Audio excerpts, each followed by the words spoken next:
wake up, Belize. Voice of opinion and place the calling of the day. Be yourself, see yourself, this is just show my people. Believe our hopes of needless reason. Nobody feel about it if I will deal it. It's not a solution. Yeah. No respect, selfishness and cooperation. That's how we need to build a strong nation. We are the people to make the changes. We are the changes to the way. And all the things that will happen like that blue skies. I don't think that people get victimized. Let's work together for better. We got to unite. Easy, wake up, Belize. Wake up, Belize. Another day it's here. Wake up, Belize. Wake up, Belize. We gotta keep moving. Wake up, Belize. Wake up, Belize. Everybody gotta put the time in. Wake up, Belize. Wake up, Belize. Voice of opinion and place the calling of the day. Get up, make every day count. Don't waste it, people. Do your part, play around, get where you need to. You can tune in for work or in your vehicle. That I probably pick up the phone.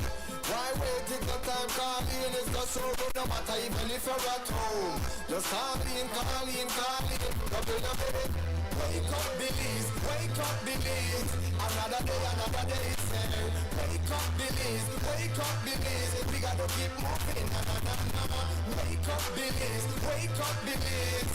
Everybody gotta put the time in. Wake up, Belize. Wake up, Belize. Voice of opinion and place the calling of the day. Be yourself, see yourself, this is just show my people. Believe our hopes so to needless reason. Nobody feel about it if I will deal it. It's not a solution. Yeah. No respect, selfishness and cooperation. That's how we need to build a strong nation. We are the people to make the changes. We are the changes to the way. And all the things that will happen like that blue skies. I don't think that people get victimized. Let's work together for better. We got to unite. Easy, wake up, Belize. Wake up, Belize. Another day it's here. Wake up, Belize. Wake up, Belize. We gotta keep moving. Wake up, Belize. Wake up, Belize. Everybody gotta put the time in. Wake up, Belize. Wake up, Belize. Voice of opinion and place the calling of the day.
the 8th day of November 2024. I'm Nuri Mohammed, and we welcome you to the program this morning. As you know, we have certain steps. You've heard this so many times. Every morning we go through a preliminary before we get to the main course a little after 7 o'clock. Our preliminary begins with a forecast on our weather from our news, Francisca Wellington this morning. She's our forecaster from the Met Office. And then we give you an update on the news brief that was prepared by our news center. And then a little bit after 7 o'clock, we open the phone lines and begin our conversation for Friday morning. Miss Wellington?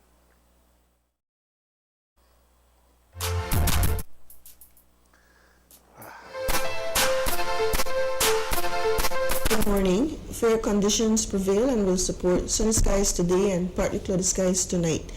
Little or no rain will develop. This trend will continue Saturday and Saturday night. Winds today along the coast and over the open seas will be light and variable, and seas will be slight. Low tides will occur at 9:39 this morning and 8:31 tonight. High tides follow at 4:17 this evening and 1:31 tomorrow morning.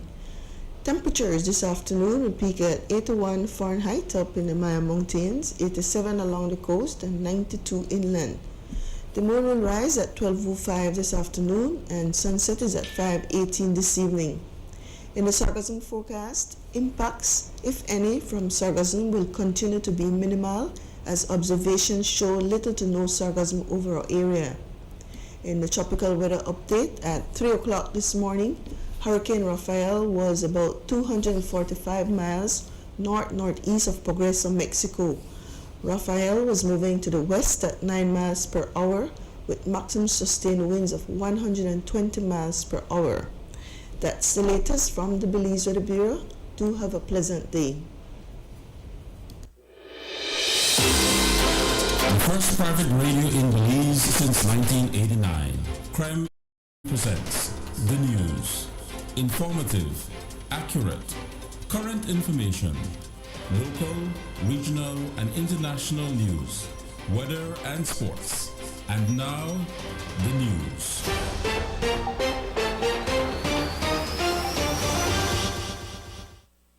Late Wednesday, Yaya Marin Coleman, chairperson of the UBAC Educational Foundation, UEF, started a solo protest in order to push the Ministry of Education to implement a national air policy. Maureen Coleman said that at the start of the school year, several students are denied attendance at school due to the style of their hair. On Wednesday, Minister of Education, Honorable Francis Fonseca, replied, stating that there is already a hair policy. Yeah, I mean that is the policy of the Ministry of Education. So I don't know how much more official it can get. Every time one of these incidents comes up, we make it very clear what the position is, that no child should be denied an opportunity for education on the basis of their hairstyle or whatever. So that is the policy. And we have made that clear. We have sent around, for years and years, we've sent around circulars and memos to that effect. And whenever, as I said, this issue arises, we address it immediately to ensure that the child is not discriminated against.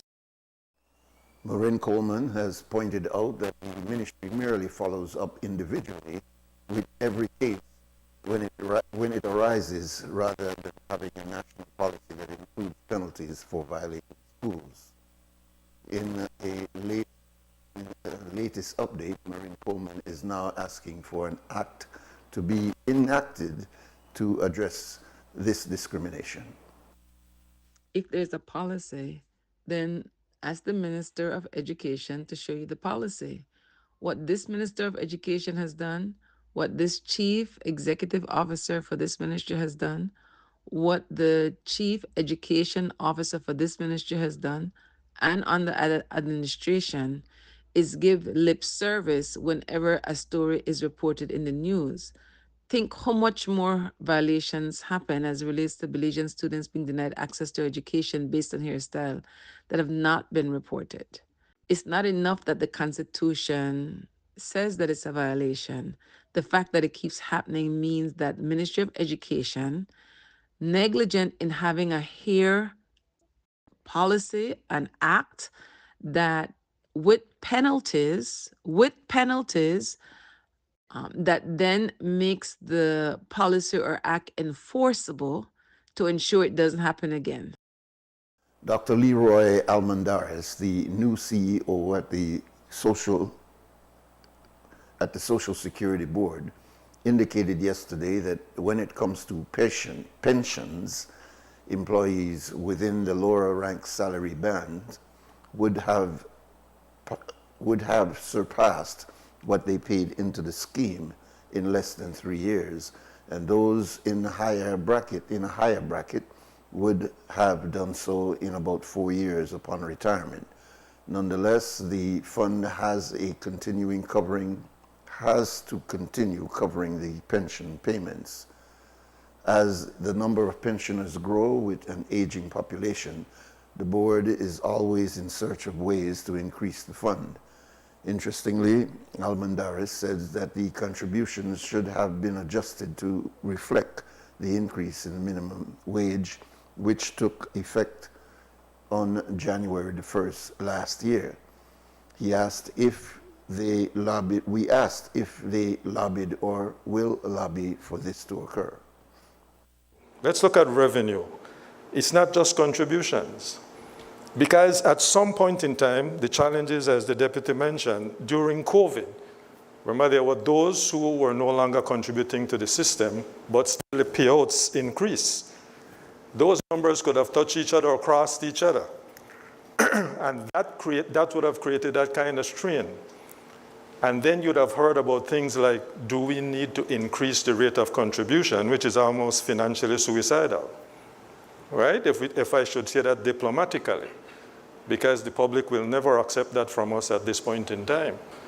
So we must make sure that we find other sources of revenue to contribute to what we currently have, not just contributions, and that's what the people of Belize will have to we need to let them understand.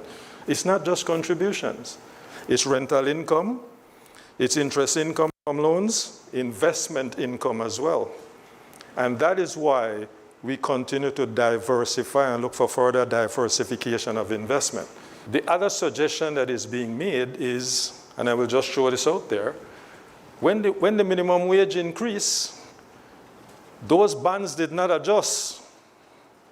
The bands should have been adjusted when the minimum wage increased. That Social Security did not react to that. So we still have some bands in there where the benefits far exceed what you're paying out as a percentage of your wage. Because if that had happened, you'd have also had much more in terms of contribution. I just want a direct example. Let's use numbers. Let's say, for example, I believe in the first band you pay maybe $1 a week, something like that, in that band that currently exists. And I believe, and you can correct me, Sean, if I'm wrong, that the payout far exceeds that. In the way forward, these are things we have to address. As a matter of fact, the actuary has been suggesting that we need to look at those wage bands. We have to take a look at it. So there should have been a response, but there wasn't a response. But it doesn't mean that the discussion was not there. Speaking about the current status of contribution versus payouts, Deputy CEO Jerome Palmer shared that, fortunately, on average, contributions have exceeded payouts. Contributions and expenditures. We noticed very quickly that, thankfully, contributions have exceeded expenditures over the years. It's not a wide gap over the years. If you notice, we snapshot 2019 to 2023, paying 22 million, receiving contributions of 22.5 million, paying benefits of 15.5, and then just over the years increasing both in terms of our payout and the contributions that have been received. When we look at it, immediately that is showing a picture of a healthy fund that is showing something that's sustainable. What we wanted to extract as well is what the impact to our insured populations, the number of people that are actually benefiting over the years, going all the way back from 2013 to 2024, year to date, mind you. We see at minimum the lowest 38,000 around 2020 that was actually benefiting from sickness benefit over the years. Every year we pay out a lot of sickness benefit. That is what SSB does. That's a part of the contribution. Most of these are for persons who are working. They have to be off from the job. We're all familiar with the system and the flow. One key thing to extract there is just the movement and the volatility in terms of the claims, where we can see a jumping higher in 2017, a lower valley in 2020, there's about, if you remember different events that happen, it impacts what we actually pay out. And then again in 2022, a spike up.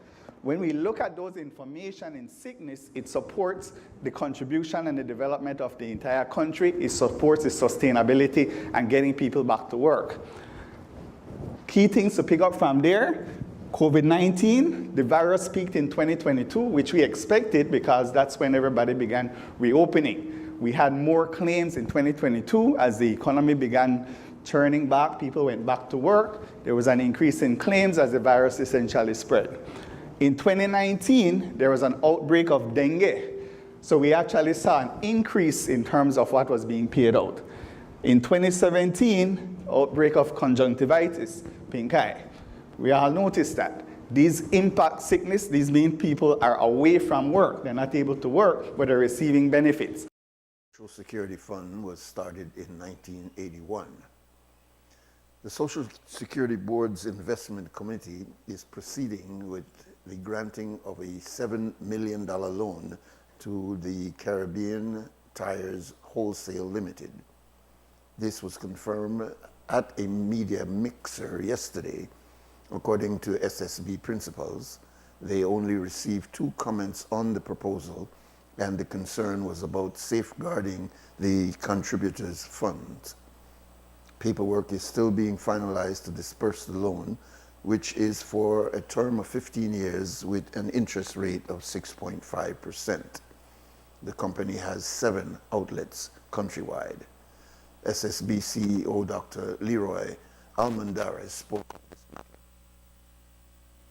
And the 2 responses we got was, I'm just really concerned, in terms of the long-term sustainability or how my contributions are being protected. And that's genuine. But there was no like, no kind of thing, and there was not a lot. We got 2. We do. But remember now, just like any other entity, you have to look at the responses as well. Is it frivolous and vexatious? It can't just be that you respond to, I tried to respond to Facebook and I made a mistake. Yes, it stopped the thing, but I can't continue to do that. I'll never sleep. I can't believe I'm already not sleeping. But you see, so the 2 of them, we looked at it and we said, okay, that's a genuine concern. And remember, that's why we are here, to assure the public, to assure Belize. That's our concern, to ensure that the scheme is protected, that the scheme is sustainable, and the scheme will be there for a long time. And so that one is going through? The Caribbean Tire. Yes, as a matter of fact, that was already going through even before I joined SSB. At yesterday's media mixer, the representatives of the Social Security Board, SSB, presented data on the key drivers behind sickness benefits payouts. Deputy CEO Jerome Palmer reported that respiratory illnesses and intestinal disease continue to be the main drivers. Extracting back 2019, going up to year to date present, quick snapshot of the numbers, but I'll dive straight into the key part here. What are we seeing? The biggest impact of sickness benefit, acute upper respiratory infections. Said in a different way, a lot of this is your common cold, your fever. That's what a lot of that actually is. Intestinal infectious diseases, the upset stomachs, get a lot of those. Dorsopathies, essentially back pain, spinal issues. Those are the key drivers. This is a subset of all the claims, but we notice these are the key drivers. As we are looking at this, it sort of informs us as to what is next. Where do we want to contribute the discussion on? We recognize we're a healthy workforce. There has to be conversation in promoting wellness in the office space. If people are not feeling well, it may be better that they're out of office to reduce the spread. It's a significant impact, and we see most of the claims are coming essentially from things like your common cold, the flu season. That was 2023, this is 2024, and you notice the pattern is the same.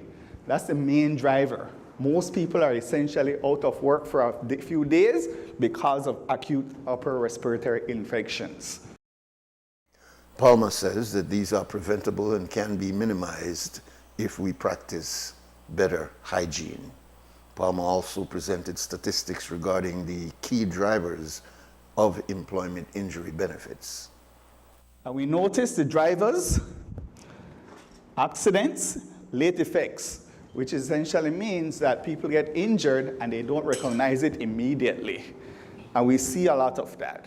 It takes time, it becomes prolonged. Accidental falls at work, transportation accidents, just moving to get to work. And those are safety things. These are informing, again, the national dialogue. There has to be improvements in respect to those. Accidents caused by fire and flames. The other thing we wanted to look at was by industry. What industries are these more prevalent?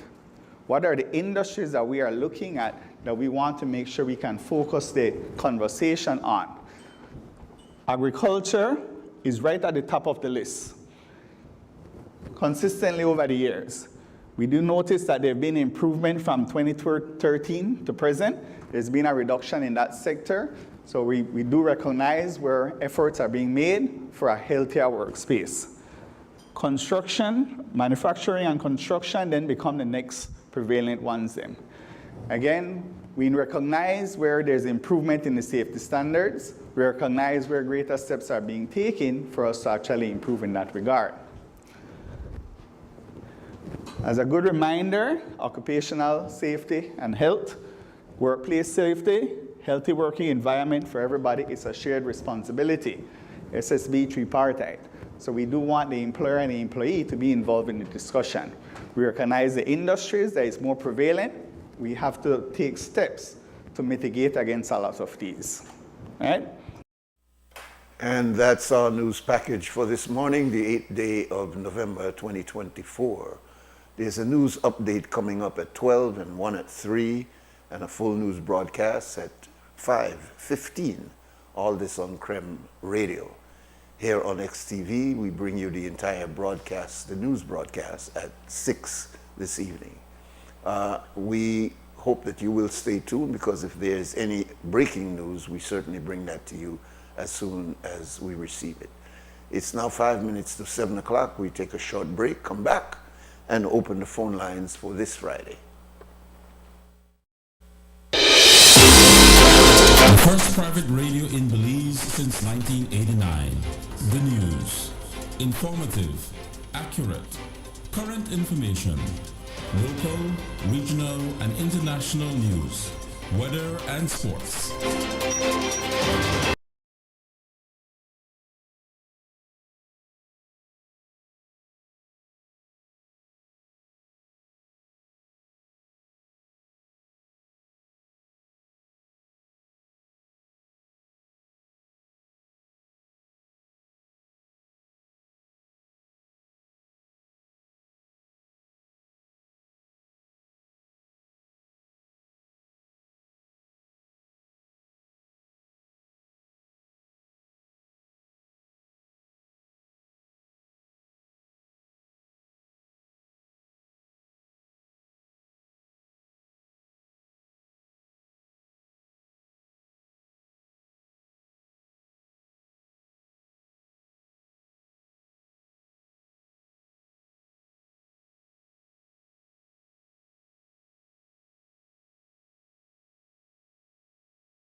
Morning Vibes on a Friday morning, the 8th day of November 2024.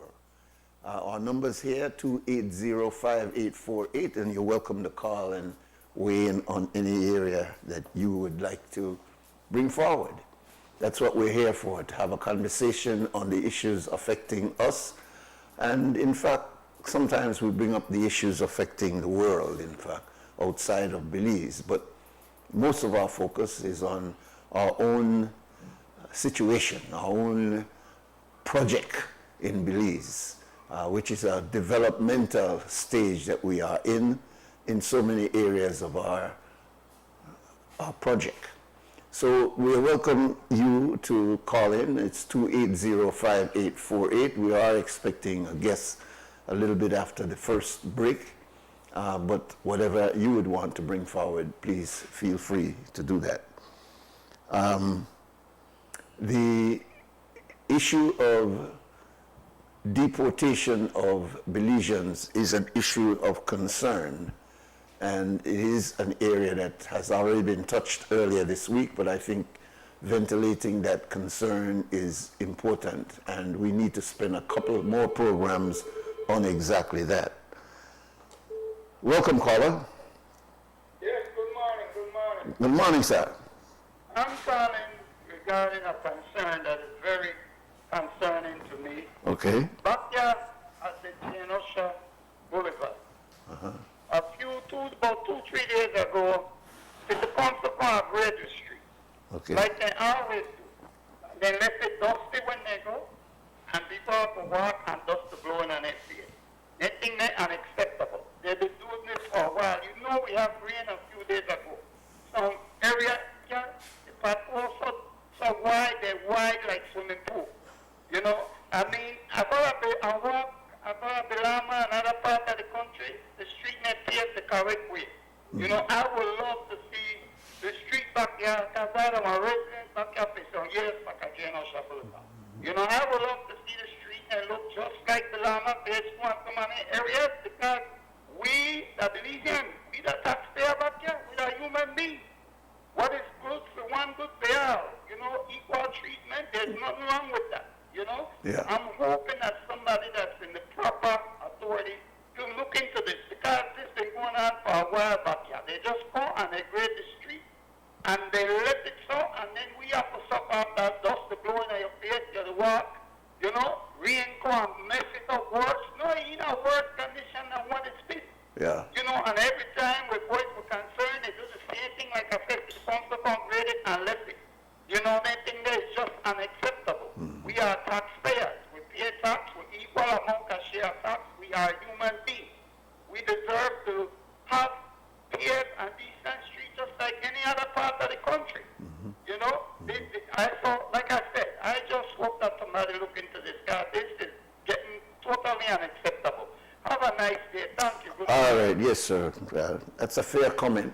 I mean, he who feels it knows it. We may talk about the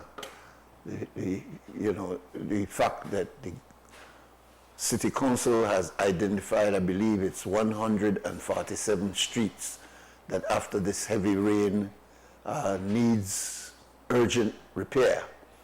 And I don't know what formula they use to decide what streets will get attention.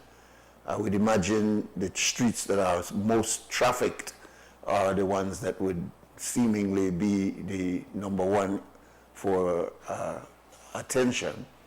But the fact is that if I don't live on that street there and my street is not being cared for the way other areas are, then it's a natural concern. And so the caller has every right to call in and to complain. There's also the issue of tourism and the fact that, there's certain areas where we want the city to look good for those who are coming into the country. And so many times Cemetery Road and some of these other areas, they will get attention before Genosha Boulevard. But that's no excuse for the citizens who live in that area. As far as I'm concerned, my street is important because I live here. And the man said he pays taxes and he's been living there ever since Jane Usher Boulevard was opened up. So he has every right to express his concern this morning. The number here, 2805848, and we welcome you to call in and to share your concern like this first caller. As we said, this matter of the plans for mass deportation has to be a concern for many Belizeans who are living in the United States, simply because many of us who are there are undocumented, as they call it, or illegal. And in other words, our papers are not fixed. And so we're vulnerable to be picked up by the immigration services and deported back to Belize. And while we have seen many deportations over the last 10 years, many of them of a criminal nature, meaning that a person had spent a certain amount of time in detention and then was deported back for some criminal reasons. That is not the majority of Belizeans that have been deported. A lot of Belizeans who have been deported back to Belize had nothing to do with any crime at all. The only crime was that they overstayed their time, which is illegal. And so they were picked up by ICE or picked up by the immigration services and deported back to the country. So you have a lot of deportees here who have been sent back that have no criminal record. It's just that they overstayed their time and immigration was able to follow up on them, or they were reported by their employer or somebody bad-minded, because you have all of that kind of thing go on in the States. I know from the past, when I was there many years ago, that there were some Belizeans that were always under the radar, not wanting people to know that he was from Belize, and would pick up that American accent in order to avoid sounding like he come from the Caribbean, because that would raise concern and maybe he would get deported as a result. Yes, welcome, caller. Yes, Salam alaikum, Nuri. Wa alaikum assalam, sir. I hear you talking about street. I hear a gentleman talking about street. Yeah. I want to talk about street here in Fiji, in Pharaoh. We hear the mayor talk about code and the streets of Pharaoh, which is a good idea. Yeah. But sir, the people they put material, how do I put it? Substandard material, sir. Low class material that people they put a lot. And you know something? No roller deck for rolling, you know. No roller deck for rolling. Man, if you have fixed the street or the road, man, put good material on the road, man. And make sure the roller is there. Make sure the roller is there. You hear the man talk all kind of foolishness. Man, that because, sir, he has realized that he and his council are serving the people of Fiji. He and the people are serving the people of Fiji. Imagine, you know that who they get from the man back, I talk about ransom that the people from the village. Imagine if we from the towns get from the man back for not picking up our garbage, for not maintaining our street, or for not doing the basic things that our town needs, sir. You know what we are called ransom again? They must be called what different language. Nuri? Thank you very much. All right then, caller. Yeah. City councils and village councils, I should say town boards, are all elected to deal with your street, your garbage. These are the number one things when you look in the act that governs what these councils in fact should be doing. So while, for example, here in Belize City, the mayor has been very innovative with putting forward 3 or 4 times a year opportunities to buy goods. He's been on the quest to modernize the transport system by bringing in e-buses, etc., etc. The main reason why they are elected according to the Act is for streets and garbage and these basic sanitary issues. So while you may be doing good things and outstanding and commendable things in one area of your portfolio, the major reason why you were elected is to deal with these streets. And as the caller is talking about Piney, I'm sure it's no different than any of the other municipalities. It's an issue when it comes to trying to maintain streets. Yes, welcome, caller. Yeah, welcome. Morning. Yeah, morning, brother. Yeah, you know, I find it very amusing when you hear people from different sides of the political fence commenting on any particular issue. They're like day and night, what's good in one instance, and seeing people sometimes would call and comment how bad things are when as soon as a party don't get in a power, everything is good now and acceptable. I find the same thing in America, and it's more pronounced now with, like, say, Fox and CNN, with the Bush, the Democrats and the Republicans. I know an amazing thing, because many times we miss the true picture. We don't see that what we want to demand good governance, regardless of who you hire and put you in there. Yeah. It's sad now that people are basically crying, you know, that Trump is elected. When you're planning nothing about that, he's going to be there for 4 years. And what people can do then is try raise their voice, hold people like this accountable. Don't just turn aside and think that happen on one stand, so I will have to deal with that. You need to just at least look at it on our Facebook page, man. Yeah. I don't agree with this. This is something that shouldn't happen. Yeah. And, you know... I don't know that one changed, though, G. Mike. I mean, I'm agreeing with you, first of all, so don't take it the wrong way. But I'm saying I'm not sure that will change, that yin-yang, whether Democrats, Republican, the Republican cuss out the Democrats when they're in, the Democrats cuss out the Republican, the PUP cuss out the UDP when they're in, and the UDP cuss out the PUP. I'm not sure that one changed based on the fact that we've ingrained that kind of tribalism into the thinking of politics. It's not a situation... Do you do it? Say it again? Do you do it? No. I'm talking about the average of our people. That's so they do that to you. They create that kind of thing in the.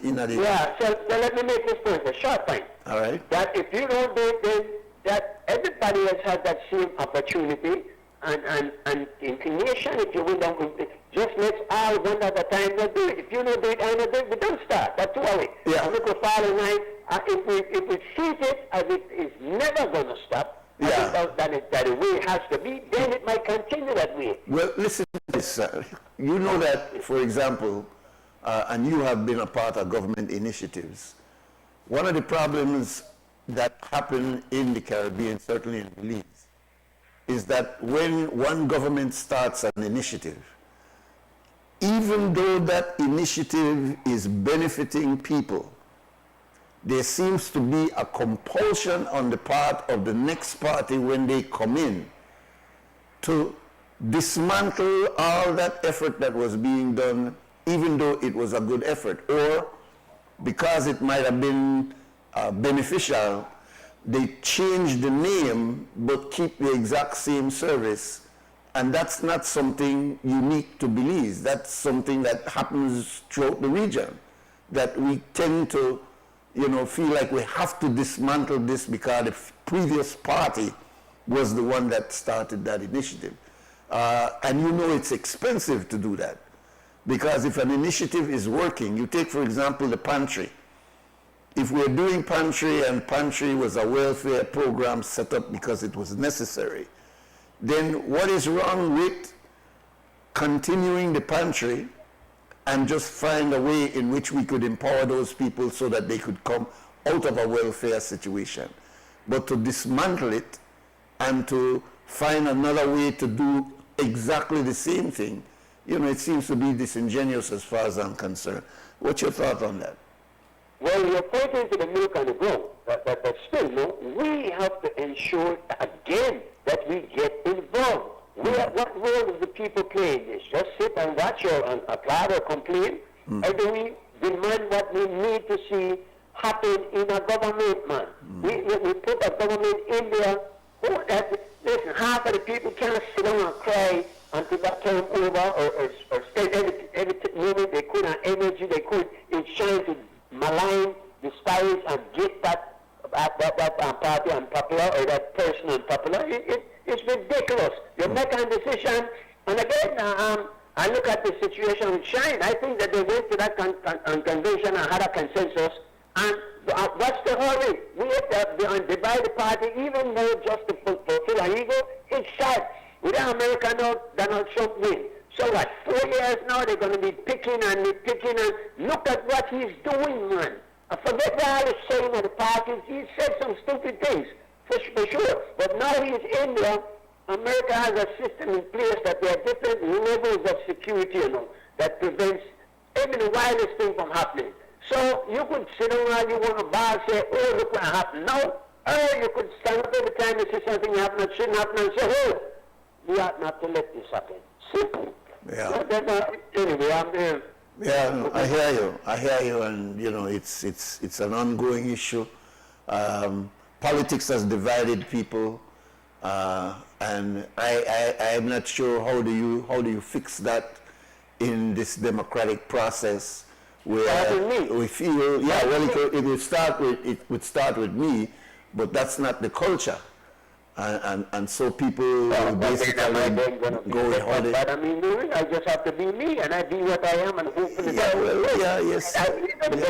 No. I know they take away from personal responsibility. If you know that's not something you should do, you don't do it. But I'm saying there's a culture there, and that's what politicians take advantage of. They don't go to an individual like you that they know can't be swayed by that kind of reasoning. They go to people where want to say, I go with you. And that, I'm saying, is not a Belizean thing. That thing is far wider than that, and you could even see it in the United States. I mean, Trump, the things that Trump was saying about Biden and about even Mrs. Harris, I mean, is scandalous, man. But it was considered fair game by his supporters that you're all right for certain kind of thing. And we have to look now and see if the Democrats will take a higher ground and not criticize Trump for every small thing that he does. And I don't think it can change. I think especially the media will come after Trump in some vicious ways.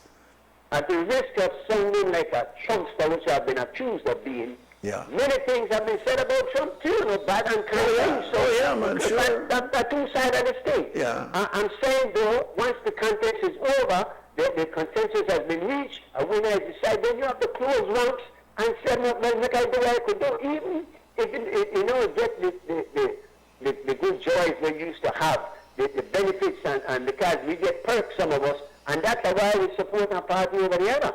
If you don't get it, the bigger interest is that of the country. The country has to survive. We have to move forward. It doesn't matter, man, and sitting down and crying and complaining and trying to find a way to destroy the other side does us no good. Yeah, I think too.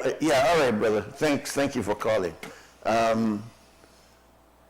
But it is a culture, and I think the way some journalists have written about it is to say that it is more noticeable since Trump that the party, particularly Republicans, have been in campaign mode. In other words, the election is over, and the protocol is that after we finish the campaign and you win, then I should say, all right, bow out as a magnanimous person to say, well, guess what?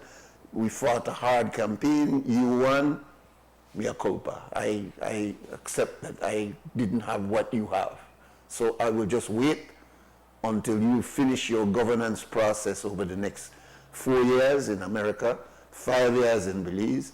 And so therefore all I will do is oppose, but I will oppose on principle. I will not be in a campaign mode. But what you've had with the Republicans in their relation with Obama, and it continued even with Biden, is that the Republicans were constantly in a campaign mode as though the campaign was not over. talking certain negative things about the sitting president and about his policies and about, in fact, even his behavior. So that campaign mode continued. And so we also saw that in Belize.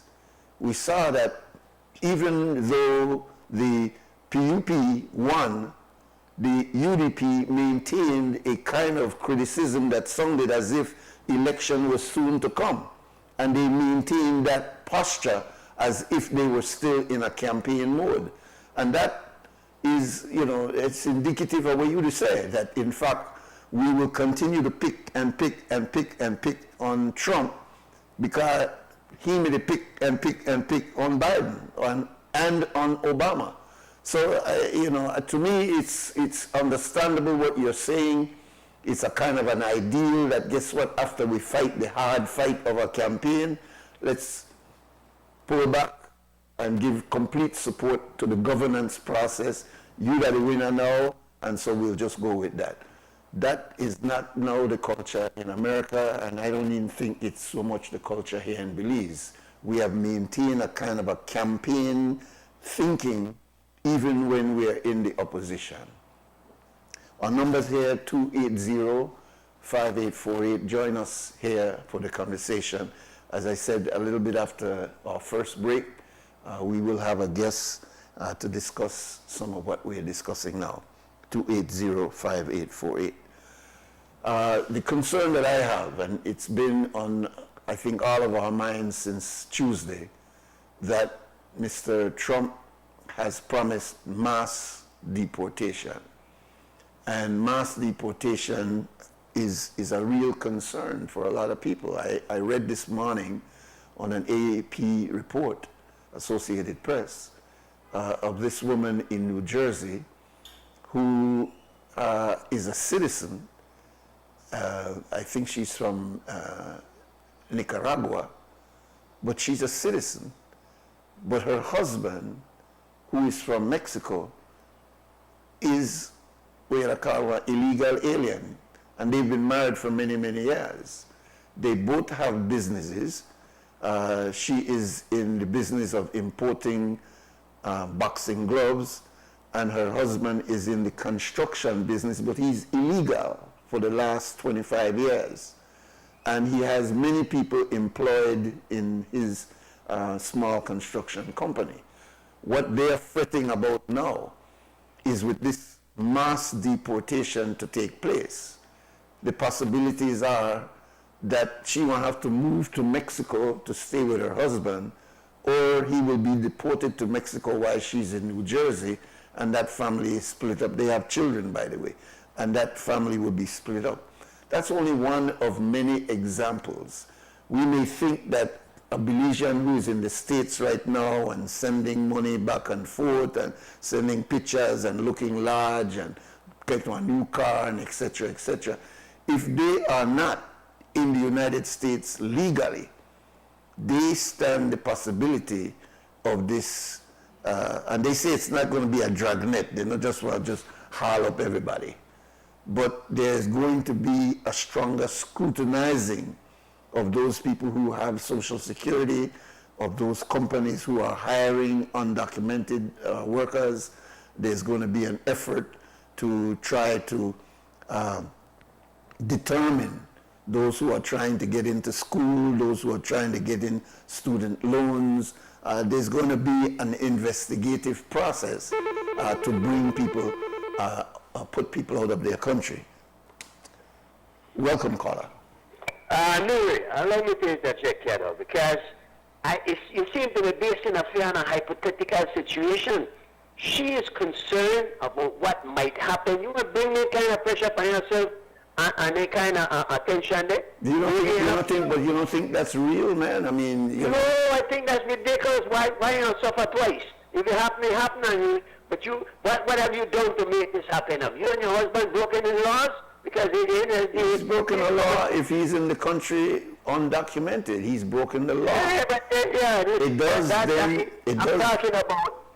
Listen, have we both been there, Nuri? Yeah. You could look at the extreme circumstances. You could look at isolated incidents, but you don't want to draft a whole opinion based on that, or policies are put in place based on that. But that's how policies are developed, my brother. You how know many that people? How many people don't you know who have gone to the States? No, many, right? Many, and who are there right now, and some of them who I know they illegally. How many has this happened to yet? How many over the years have been deported because they're there illegally? Not deported. When you get down, you don't get deported. There's no drug net. You can't do that. It's not possible. The American people wouldn't allow it to happen. But if you're there, listen to me, you go there illegal, then you go get married, but you don't get married to somebody else illegal. You create problem for yourself, my brother. I went to America, I got married the year after I got there to an American woman. So that's the situation, right? I don't think that, and if you've got it, I broke laws, and if I'm get sent back because I broke a law, then what could I say? But if you're out there, you know that you have to obey the laws of the country, just like here. We want the immigrants that come here to act the same way that Trump is asking immigrants in America to act. And the American people, because yes, they voted, immigration was one of the policies, and a very important aspect of the election, but they voted based on that. We don't want people able to get trouble.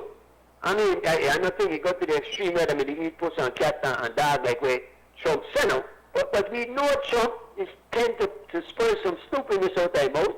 But we need to make sure that none of the outrageous things occur. If we stay on this immigration, this immigration issue is not a Trump issue. The issue of immigration goes even before. It's a Clinton issue, it's a Bush issue.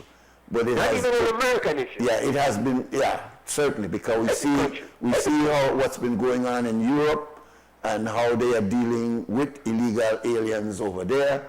We see how this idea of this avalanche of people coming out of Asia and Africa into Europe and how the European governments are dealing with that. So it is not unique to the United States. It's just what other countries have done in herding up people and putting them on the border, putting them across the border, or blocking boats from coming into their territory. This immigration issue is not a Trump issue.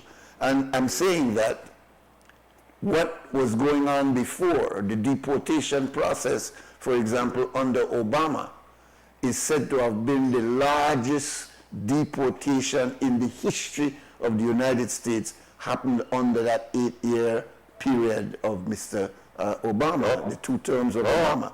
So what we're saying there, it's not a Republican or a Democratic argument. It's an argument on the part of the Americans who look at people coming in illegally as gaining on their tax roll. In other words, if you bring your picnic in and they have to go to school, then it is the government of the United States that end up taking the burden, as opposed to the government of Salvador, Mexico, or wherever you are, or Belize, where you are. And so they are looking at it as a financial thing. They also, they can't avoid the reality that a lot of these people come in and they take jobs that Americans don't want. I mean, we look at a $10 an hour job in the States as a good pay compared to what we were making here. But Americans look at $10 as that's something even below today. We call it, what is the word that we use when we talk about minimum wage? Yes, so it's below their concept of their minimum wage when you see them making $15, $20, $30 an hour. But there's a significant amount of so-called undocumented workers that go for these jobs. The cleaning, the washing, the doing things that would be considered, things that would be considered. Who's going to do it if they're deported? Huh? Who's going to do it if they are deported? Well, that's a good question. That's one of the questions. That's one of the questions. They have asked that question. They have asked it of themselves, Nuri. Yeah. And my point to you, though, let me make this point. Yeah, because we got to take a break. We people in Belize have expressed some of the very concerns over the years about immigrants that are coming in from Central American countries. Absolutely the same concern. So how can we then look at that and say, well, they're wrong? And I'm saying You know, and the media twist that thing out of proportion so far it ain't funny. The man say, if you not got no papers, if you commit any kind of serious crime, and who can argue against that? I mean, if you go to our next man country, humble yourself, man. Get on these jobs, you make any money. You know they out there to blow hard and do all kind of craziness. There are many people, and if you do what you do, if you decide to stay there, try to legitimize yourself, no please. Okay. That's all you do. All right, my brother. Anyway, have a nice day. Good comment. Thank you very much. All right, it's now 7:31, and we'll break now for 2 Cents Scam. 2 Cents Scam is brought to you by Fort Point Security, and then we'll take our first break.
welcome back. This is WUB, Wake Up Belize Morning Vibes on a Friday morning, the 8th day of November, 2024.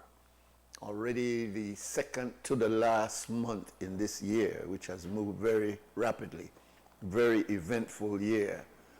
Sometimes, as I said a couple of weeks ago, you need to go back and review the year to realize how many things have taken place in Belize in 2024, not to mention what's been going on around the world. Wars and rumors of wars and conflicts and natural disasters, etc., etc. But also some very beautiful things, you know, very productive things have taken place. But we are so focused on the negative, and the news draws us into this bubble of negativity that good things become boring. We don't even want to reach the boring things. That's why they put it on page 8, 9, 10, and in the back pages, because people want to see the blood, they want to see the controversy, they want to see the violence.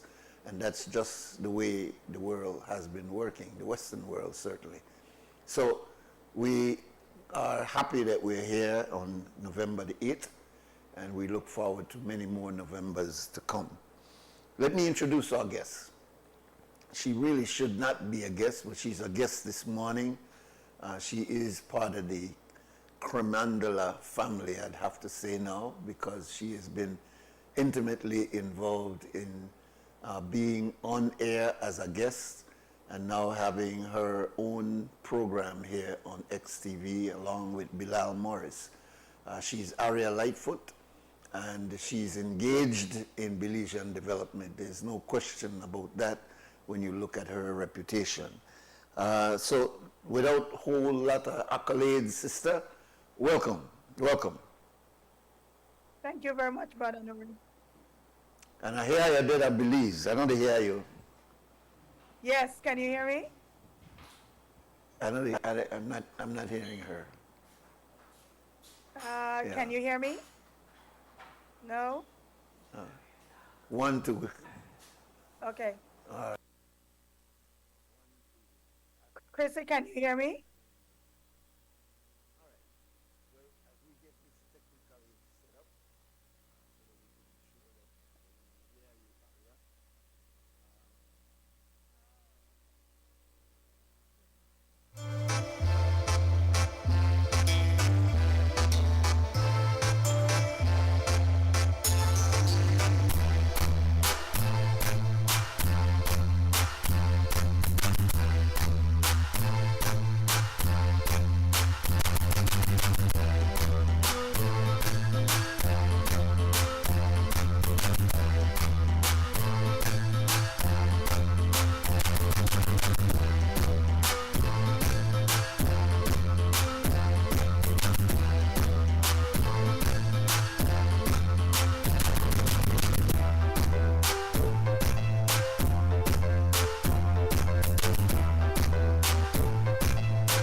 Let's try again.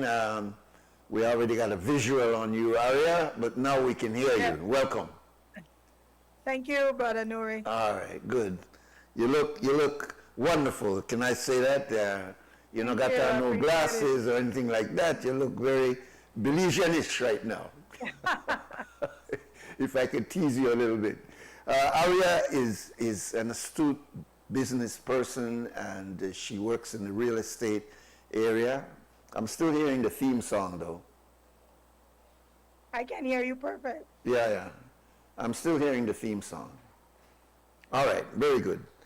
Yeah, Aria, as I said to the listeners and viewers earlier, that you don't really need a lot of introduction because you've been very engaged, not only here on CREM and XTV, but you have been through your podcast and several other initiatives. You have engaged Belizean politicians, Belizean business persons.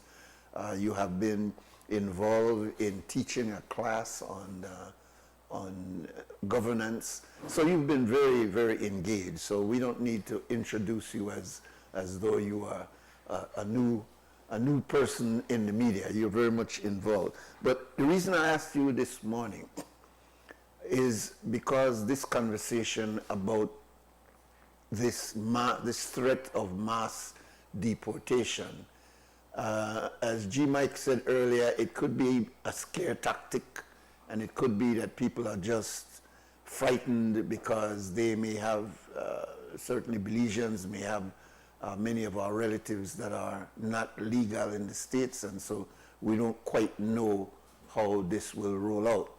So I invited you because you live in the United States and you're very much with your ear to the ground to tell us, you know, what's your initial feeling about this announcement and this promise that was made by Mr. Trump, and now Mr. Trump is the President of the United States. Your thoughts?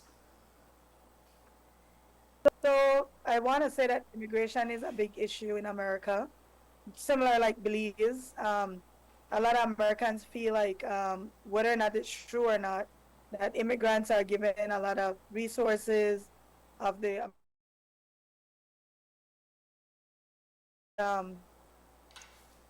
with Kamala's campaign. I knew she would bring out the immigration debate to a head. Are you there? I'm here. I'm here. Yeah. Yeah, so I knew she would drive the immigration debate because she's a first generation American. None of her parents are US citizens. And so from the time I heard she was going to be nominated, in my little chat group, I told them, which they didn't believe, that this is going to drive an immigration debate because the birther movement started with Obama. Obama was a first generation American on his dad's side. And the birther movement again started with the idea that you're just in America for the first time and you're already elevated to presidency. So it's a fear tactic that immigrants are taking over, literally. And what happened is, what Trump played on is grievances that American people have with immigrants, whether or not he'll be able to seriously do it. I think it's more an aspirational type narrative, in the sense that many times American system and these first world countries don't necessarily do things immediately, but it's building up to policy changes or constitutional changes. So it started with the birther movement. The next thing, they're going to try to change the laws, and obviously they would have to change the constitution because deporting 30 million people illegally who probably have American children, it's not realistic. It really isn't realistic. So I think it's goal setting that eventually what America wants to do, in my opinion, is that they want to remove automatic citizenship based on birth. That's what I think the ultimate goal is.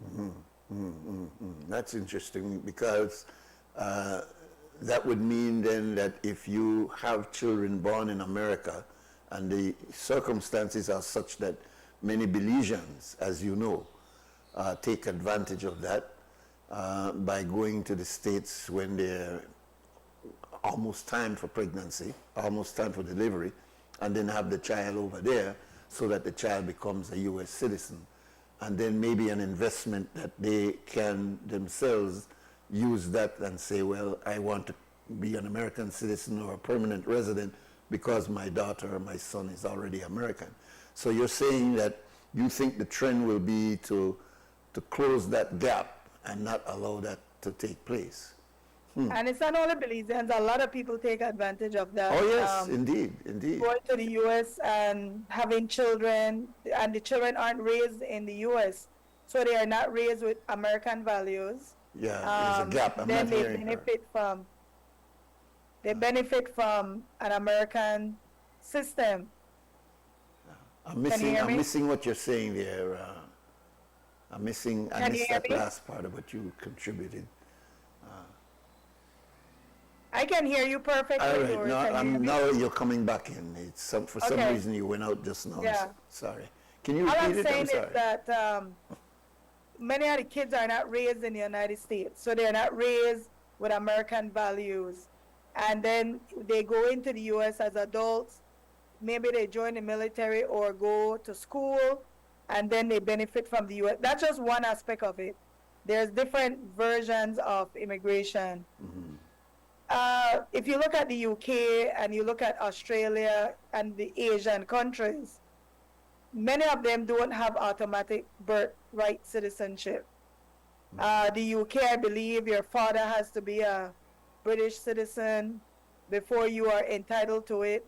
Otherwise, you benefit from your mother's citizenship. In Japan, you have to be Japanese grandparents, I believe, for you to even get Japanese citizenship. So a lot of these first world countries actually have very limited ways to gain citizenship. But remember, America was built on immigration. Right. Unlike these countries, the other first world countries, America was built on this idealism that people could come to the shores and gain this freedom. Yeah, it's on the But Statue of Liberty. Right, right. Yeah. But what happened is now it's a more established country. It's not it's not in the initial stages 200 years ago. It's now more developed. They've developed their culture and stuff like that.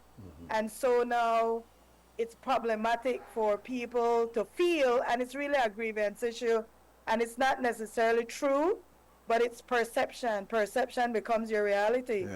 One of them, because I do have African American family members, and they have told me personally that people like us come to America, even me, we benefit and we have not been traumatized by the system. So we do not suffer what they have been through, but we're benefiting from if you're some minority space that was created for some achievement, that has been a big criticism. It's not the African Americans who struggled through Jim Crow and all the different types of systems that existed, redlining. And now that the country has moved on from that type of system, now the other minorities, and what they're saying is that we're being included into a sector that should have never been open for us. Yeah. Might be a valid argument, right? I mean, well, let me slow that down a little bit and unpack it, as they say, because in a way you are right. That is not a criticism only to immigrants, but to other groups that African Americans feel like, look, we struggled through the civil rights movement to get that law in place and that constitutional adjustment for us who were deprived of those rights. But the way the law was written, it was written for anyone who falls into that category. And many who are coming into the country as so-called immigrants, they also can... minorities. Yeah, and generally they can benefit from that, including whites. So it is a criticism. But here is what is strange, is that there's a serious anti-immigrant thinking in the African American community because of thinking, particularly kind of aimed at Africans and Caribbean, because we look so much like them, that we need to come in and we need to take advantage. And so if there's any way that we could block you from coming into the country, we have that kind of position. So it sounds strange, but there's serious lobby on the part of African Americans to weigh in on this immigration issue. And they sound as though they're very anti-African, anti-Caribbean because of this.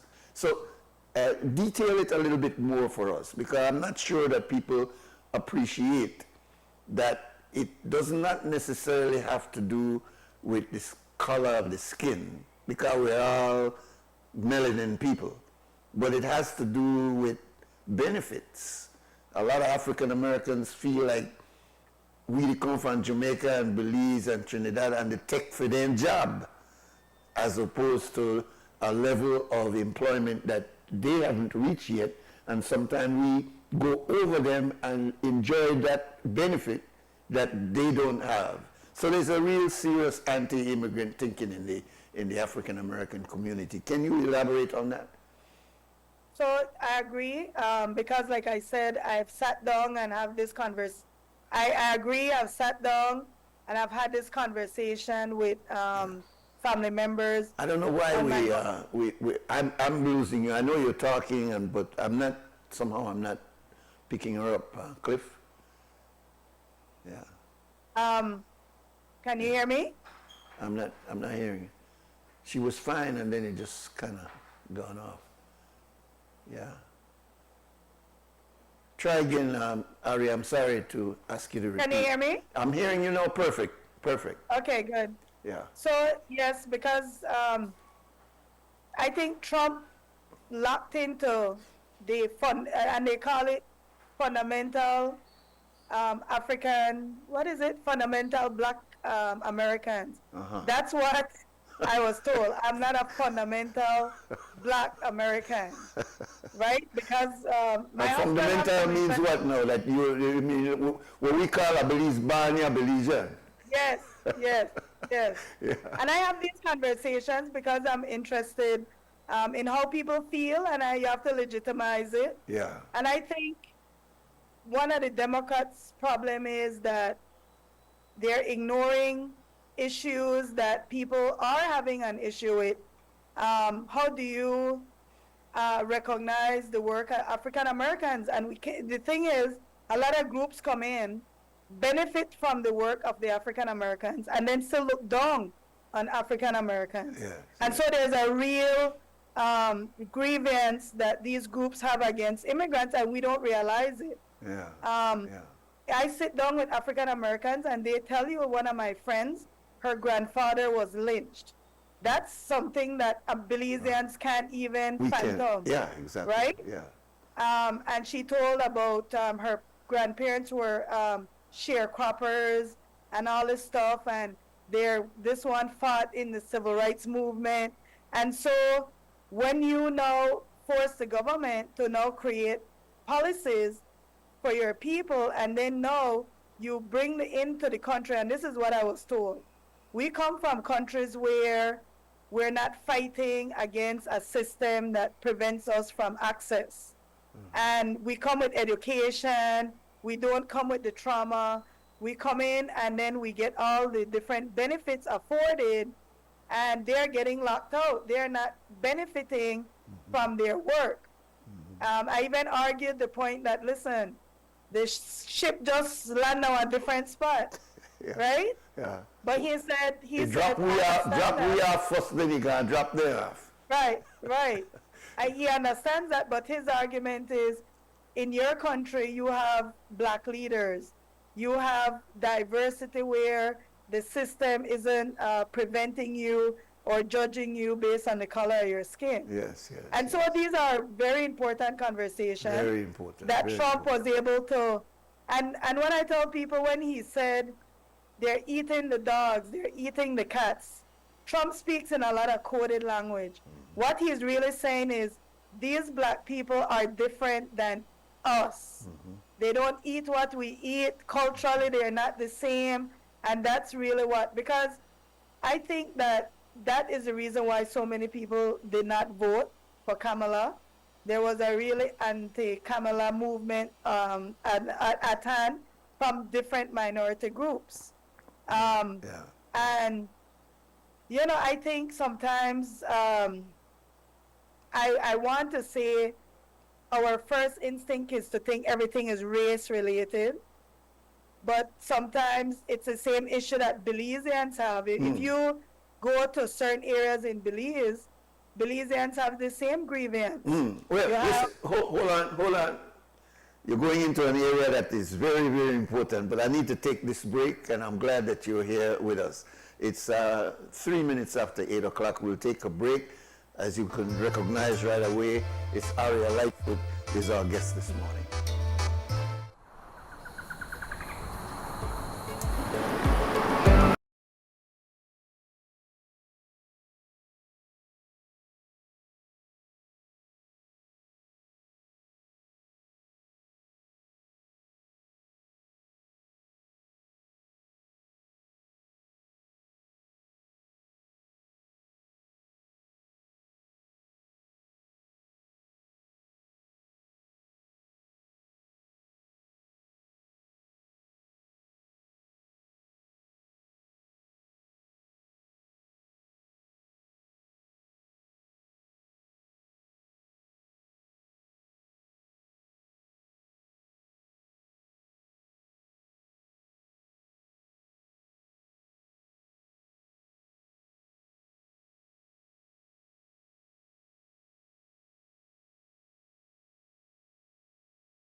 right. Our guest this morning is Aria Lightfoot. I don't think that she needs any kind of introduction at all. She's very much an activist and shows you how dynamic our brothers and sisters in diaspora can be in the current issues taking place on a daily basis. Aria, welcome back. You were making a point before we broke just now that in fact African Americans may have some real deep feelings of resentment towards those of us from Africa and from the Caribbean. And Latin America. And Latin America too. But I was thinking more that, you know, those of us who look like them until we open our mouth and you hear that we come from a different country. Whereas those from certain parts of Latin America may not look like the African American. But we specifically, Belize, Jamaica, Ghana, and these places, until we open our mouth, we might be mistaken for African Americans. And there is a sector of that, because it's not all of them, but there's a sector that really resents. And I could remember going back some years ago, the jokes that were told about Africans and about Jamaicans and how they come in here and in America and live in an apartment, and after a while, you know, you see them venturing out and they own this and they own that, and overnight they become successful, which sounds very much like how we talk about people who come from Guatemala and Salvador, and you know, they start to cut yard, and before you know it, they got these huge house and things like that. So in 15 years, he went way up, and in 15 years, we still look like we did at the same spot where we were there 15 years ago. So there is this concern about dealing with people who are coming into your country. So please elaborate a little bit on your experience with dealing with African Americans that have this deep resentment, not always coming from a place of just plain prejudice, but sometimes they're looking at some hard facts on the ground and saying that, look, you folks just getting advantage of what we had worked so hard for. So my husband is African American, and I talk to his family a lot regarding politics, because politics is always. Can you hear me? Yes, clearly. Okay. Politics is always an interesting subject. People are interested in Belize, what it's like and stuff, and so they do get into the differences with black people that come to America. In fact, when Trump did build the wall, a lot of African Americans supported that narrative, build the wall. The second one was when Trump dealt with the H-1B visas, where a lot of people were coming in with these professional visas, and that was Indians, mostly coming in, taking these technical jobs, and getting citizenship through that, which it was only initially to fill a void, where if it wasn't here, but then companies started to abuse it, and you know, the labor was cheaper, and it's things like this, all these different things that have been created that even us Belizeans have benefited from. A lot of Belizeans have become U.S. citizens through that same H-1B visa program, which is a special skill. And I think sometimes people, sometimes because you're benefiting, you're not having a deeper analysis of how things are perceived, right? How people are perceived. And just to put a comparison to Belize, recently the UN came into Belize.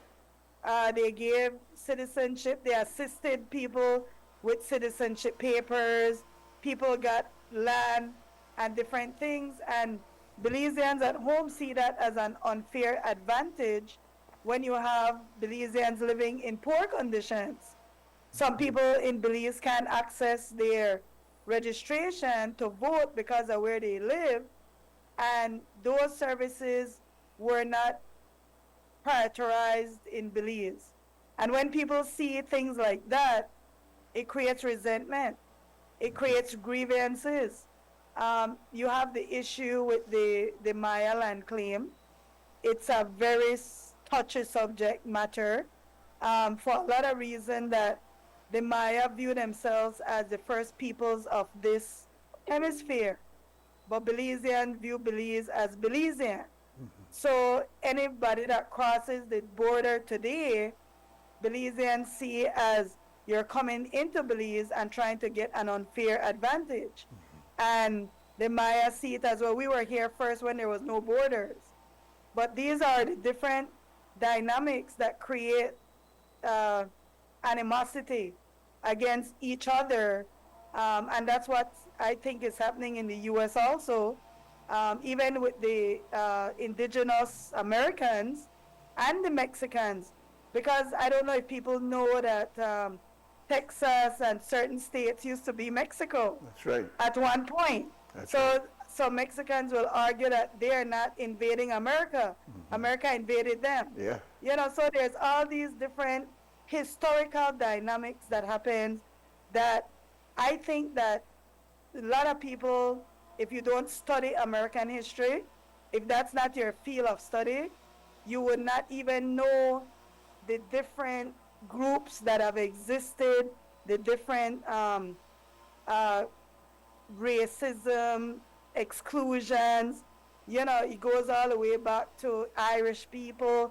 Even white groups that came into America suffered discrimination. Indeed. And the Japanese, and at one point the Germans, and so America has a long history of anti-immigrants, all races, based on what the policy was of the day. Yes, yes. Well, they've also looked at the fact that while you had the immigrants from other countries that had less melanin, let me use that, all right? Coming, for example, the large amount of Italians that came in, as you said, the Irish came in, even the Jews. When the Jews started coming in large populations, America resented them. And even today, there's a very strong anti-Jewish sentiment at Middle America, despite the fact that America's policy towards Israel is such a strong relationship. At the base of the pyramid, there are a lot of Americans that don't like Jews and think that Jews are creeping up and taking advantage of their economic strength because you've allowed them to come in.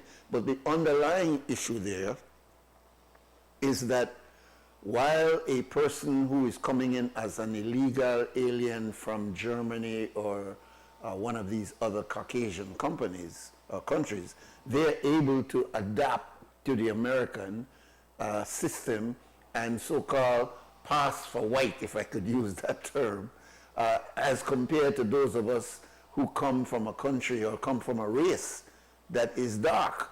So no matter how long we are there, we still face the double discrimination of racism as well as the idea that, well, you're coming as an immigrant from outside. So the dynamics there is a little bit, and I'm glad that you're pointing out the fact that we can't only look at it as just this current event of Mr. Trump coming in, but Obama, for example, he deported more people than any other president prior to him. And he was a black president that everybody assumed, well, he's looking out for black people. So I just want to correct that narrative because it's one of favorite narrative. Yeah. It takes about 8 years to deport somebody. Okay. Literally, it takes about 8 years on average. Okay. So when Obama came in, the president before him, who had a very aggressive deportation stuff, most of the deportation actually became effective in Obama's era. Because, you know, policy in America is such a big country. It doesn't happen overnight. Yeah. So, for example, Trump benefited from Obama's economy, and he says, yeah, it's my economy. And you'll see as it goes along that these presidents are in 4 to 8 years, but in that 4 to 8 years, it takes longer for some policy to take effect. So when Trump says from day one, he is going to deport, blah, blah, blah, it's nonsense because you still have the U.S. Constitution. There's still process in place. It will take about 8 years to honestly even get an order of actual deportation. And there's a lot of times judges stay deportation. People have family members that are U.S. citizens. They have children that are U.S. citizens. The immigration thing is so dynamic. In fact, people might not even realize that their neighbor might be an immigrant. They might look at their neighbor and think that person is an American. They have children. They might not even know that person is an immigrant. Even the Canadians, a lot of Canadians and Europeans, not as much Canadians, but a lot of Europeans were actually affected by that deportation. I know we focus a lot on this side of the world, but they are not exempt from deportation either. So would you then say that this idea of mass deportation was more a political ploy, and that realistically it's not something that people should be overly alarmed? Alarmed, yes, but not overly alarmed about? Well, it's aspirational, so I think that's how they're going to start designing their laws. They're going to close loopholes. That's, I think, what he's going to do. He said it before. Now he has a well-funded organization called Project 2025 that people really should download and read, because that is, Trump is just a mouthpiece. You still have to put the policy in place. So part of the thing is, who is he going to be putting through these policies? Read that part, because that's what they say they're going to do. And read the immigration parts. That's what they want to do. They have to change the laws. Laws don't change overnight. But you have to think about it generationally. If you are in Belize, if you're in America right now, it might not affect you today, but it might affect you 8 years from now. You know what I mean? It might affect your children 8 years from now. And so they plan things way in advance. They plan stuff, they get funding, they work towards changing the judges because they don't want judges that are friendly to immigrants. They work to change local laws, state laws, and that's why democracy isn't dependent on sitting back. For democracy to work, people have to be involved, people have to be vocal, people have to be vigilant of what their government is doing. And part of America's problem is they're the only first world country. They have the lowest voter turnout of any first world country. At least 40% of eligible voters do not partake in U.S. elections. That's major. And when that happens, special interest bleeds in to the politics, because special interest will bring out their voters. And, you know, a lot of people are upset over this Trump election, but they should also be upset that a lot of people simply didn't vote. Because politics, some people are completely tuned out of politics in America. I know we think so, and I always tell people, social media and media make it look so urgent, and all these things are going on. And I'll pull a big one. The big one is, oh my gosh, and this was with Kamala, children are getting sex changes. That was literally one of the narratives, right? Even my son and was that the government is paying for it. Even my son was kind of caught up in it, and I told him, even with transgender narratives, look in your regular life. Everything that they're talking about, look in your regular life. How many of those people do you really encounter in your regular life? Like the media makes it seem like, oh my God, this is happening, but you never see it in your regular life. You don't see it, but it's in the media. We got a call, and I'm glad that we're getting a call, because I was about to say the phone lines are open. Welcome, caller. Nuri? Yes. Are you able to hear? Aria, are you hearing him? Okay, go ahead, my brother.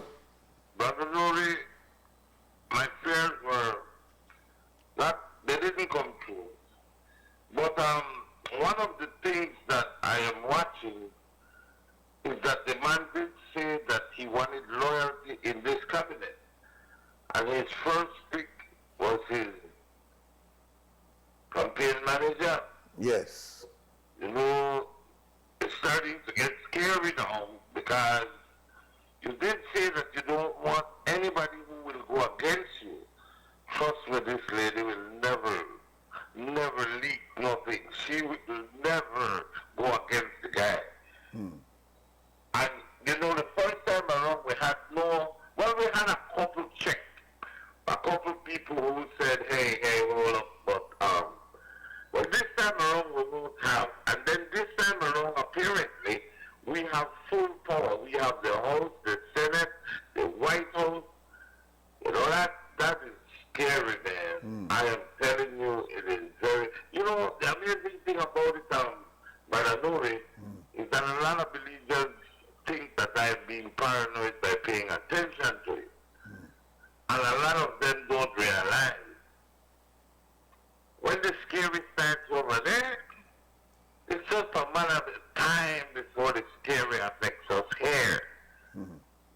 You understand what I'm saying? Yes, I hear It's not only that the United States will be the laughing stock of the world for 4 years. No. What if he's not the laughing stock? What if he becomes the bully for 4 years? You understand what I'm saying? We don't know yet, but we got our fingers crossed for that theory, and we are hoping that for the best, no? Yeah. While here in Belize, they got their own crazy going on. I mean, it is. You know the thing with Belize, when I wonder about the Brother Nuri, you know, it's where is the voice of reasoning. We have, well, I would think the most perfect person to get out and say something would be the last 3-term Prime Minister who should get out and make a statement, say, well, here, man, I believe this right, I believe that wrong.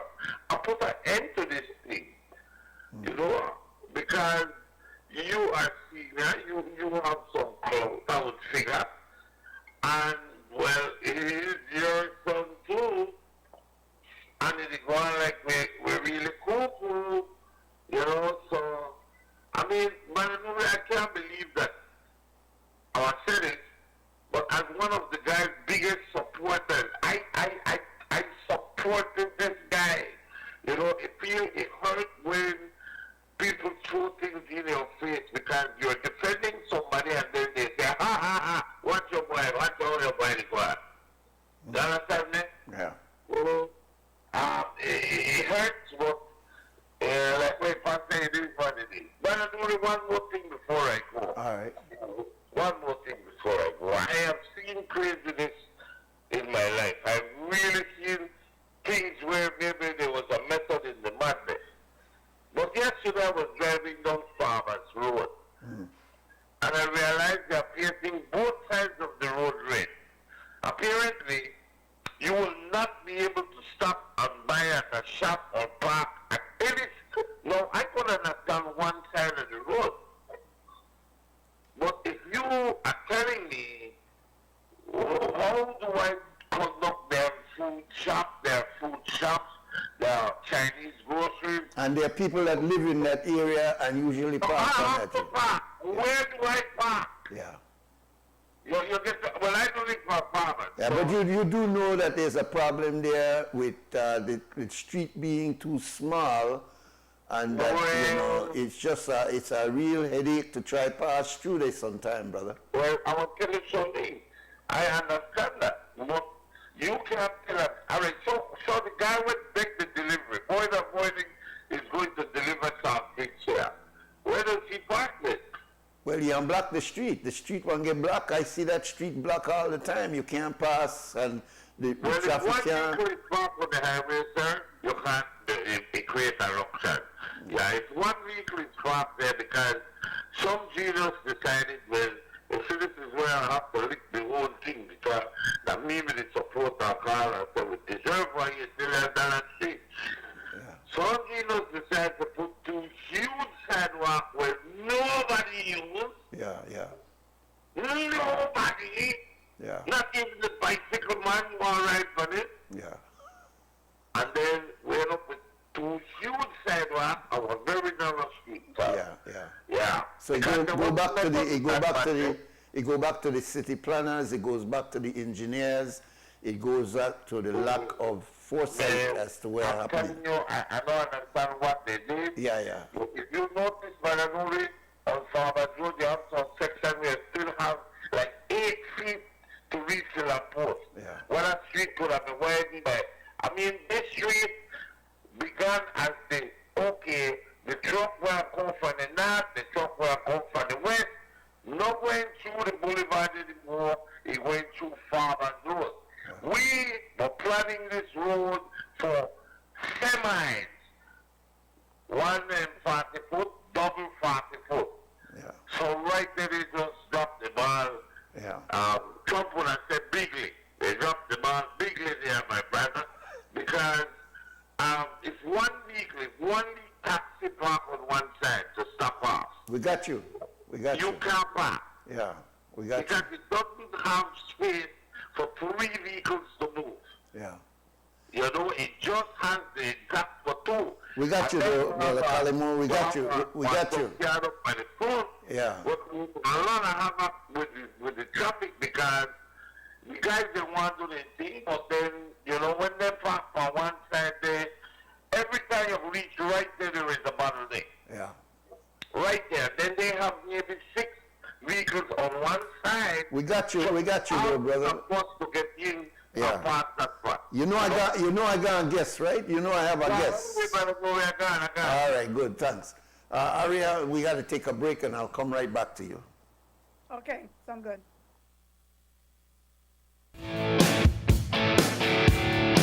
Panos ka na, Chris.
right, welcome back. Aria Lightfoot is my guest this morning, and we're talking about the impact of the Trump election and how it relates to this issue of mass deportation. And it has been a broader conversation, thank you, Aria, than us having the fear that Belizeans will somehow be rounded up in the next 4 years, those who don't have their papers fixed, and that there will be this fear and this concern. What I hear you saying is that, yes, there is a concern, but this idea of us being picked up and put across the border, in fact, is not going to happen. There's a lot of editorials and a lot of journalistic reports on what can happen in fulfilling this promise to Americans that there will be mass deportation on day one. That's what he said. His first act will be this deportation process. And thank you for being willing to take the calls also, Aria. It's important. Yeah, welcome, caller. Good morning, Nuri. Good morning, Aria. This is Sandra Point. Good morning, good morning. I'm very glad that Aria has taken the perspective that she has in her discussion, because I think it won't help anybody outside of the U.S. to misunderstand what happened in the U.S. It won't help them, because you'll make wrong decisions as a consequence of misunderstanding. And if I understand her rightly, she's saying, while race may be there, race is not the only factor and not even necessarily the dominant factor that affected that determined the election. Is that right or wrong, are you? Yes. Yes, hello? She said yes. Yes. Uh-huh. Now, let's move away from the migration problem. In the debate, Mrs. Harris, when she had the debate with Mr. Trump, towards the end, I think it was almost at the very end, she said that she would aim to make America the most lethal fighting force in the world. Lethal, fighting force in the world. Killer. She made that into a killer fighting force. And I don't know if that comment was commented on in the American media. I didn't hear it commented on in the media I listened to, but maybe it was. I know for sure nobody took it up in Belize. But I can tell you that that statement startled me and provoked deep alarm in me. And in interviews with people post-election, I heard two women, I haven't heard any males, maybe they are males, who said they took the position that Mr. Trump is the first president in 82 years, I think, they said, not to have started a war. Well, whether the facts there and they state are exactly correct, what cannot be denied is their concern over America as a warmongering state. Evidently, that is it. That is part of the problem. But, so people didn't go to those polls. People went to those polls with deep concerns, Nuri, deep concerns. And maybe their concerns were couched or studied in frameworks that not everybody, but there are concerns that are valid. And the war in Gaza helped, well, the very war in Gaza determined the Palestinian, Arab, Muslim, whatever the response to the election. That was a determinant. Not for a population that's a huge portion of the American society, but that's a substantial portion and a substantial portion in particular states. So I agree with her 100%. You cannot just lump this all now as a racial decision. And And look at the lead right here, Nuri. We don't want to confront the fact, the consequences of migration on this society. We don't want to confront the fact that as we rolled in the cheap laboring masses out of Central America, we rolled the born Belizean blacks into jail. We criminalized one population to open the gate to another population. We criminalized them so that even the migrants, in speaking of the Belizean black, even negritos son todos criminales. That's what they say. We criminalized them. And we had to do something with them in order to bring in the cheap laboring masses, who we can pay $2.80 an hour in the agricultural sector and feel justified to do that. I have heard nobody except myself speak out on that cheap labor problem in the South. Not a labor union. They won't speak out about it. Need to go on the public service union because the way they will get their salary increases is through the cheap labor market down in the South. So we have been affected, but we don't want to speak about it. And the blacks, every wave of migration into the U.S. has pushed the Native American Indians further back on the reservation into a horror. If that's the reality, it's pushed black Americans further back. It's pushed,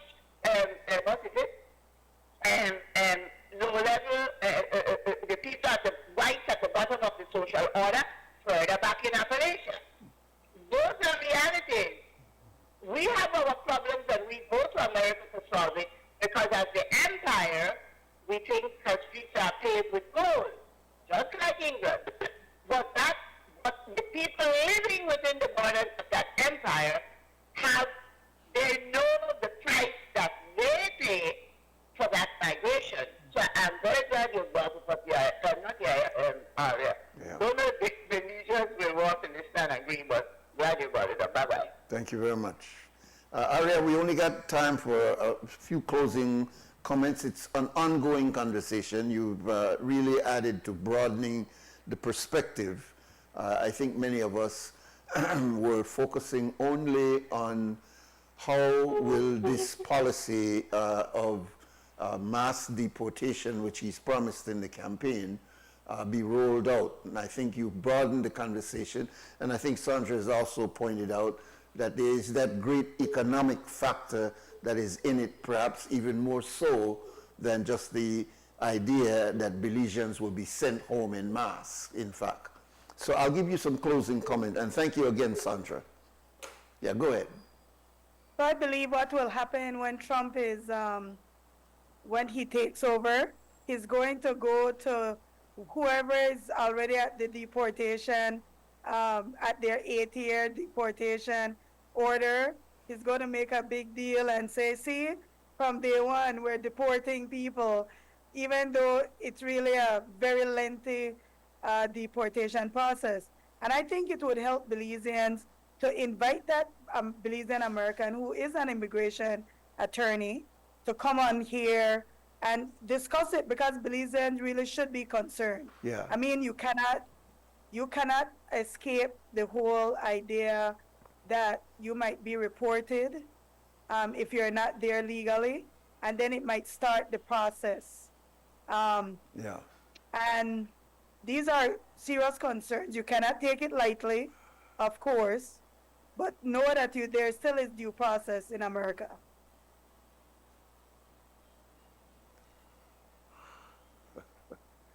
You're lost. Well, Aria, I'm not good at reading lips, and unfortunately I lost the... But I'm glad that it's at the end, and I hope that you and Bilal will further the conversation. Actually, the Belizean American attorney that you're referring to is Sister S.K. Williams, and in California.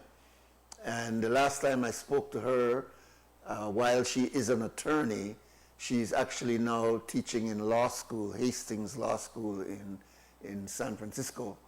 But I think I will attempt to reach out to her because I think it is a conversation that Belizeans need to be very much aware of, especially at that immigration law level. So I'm glad that you pointed that out. And it's unfortunate that I'm not hearing you. People are probably hearing you. I got the one wanted to hear you. But I thank you, Aria, for being with us this morning.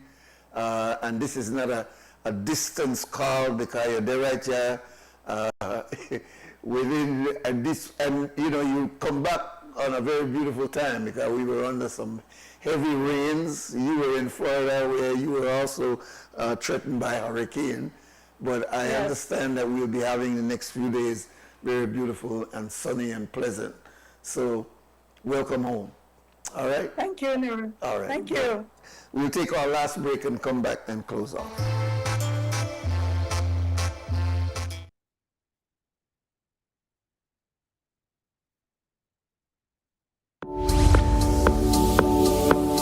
It's an massive season with massive deals and rewards.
right, welcome back, and we have just enough time to give our salams before we go.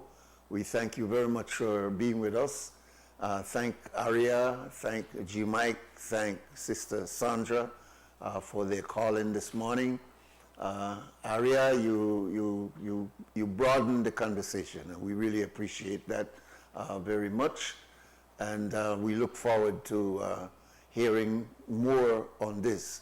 In fact, I will make an attempt to reach out to Professor Williams. As I said, she's no longer doing immigration advice, or she's no longer doing that business. She's been on this program twice already, but I think with this new information that's coming up as a result of this election, there's much more to elaborate on, and we'll ask her if she can come on sometime in the future to do exactly that. We want to thank Anthony Grant downstairs in the simulcast. Today's MCO was Christy Flowers, and of course we have our brother Clifton Lewis as our all-around. Belizeans, stand strong and be firm and do the right thing. For now, we're done. Wake up, Belize. Wake up, Belize. Wake up, Belize. Wake up, Belize. Another day is here. Wake up, Belize. Wake up, Belize. We gotta keep moving. Na na na na. Wake up, Belize. Wake up, Belize. Everybody gotta put the time in. Wake up, Belize. Wake up, Belize. Voice of opinion and place a calling. WB.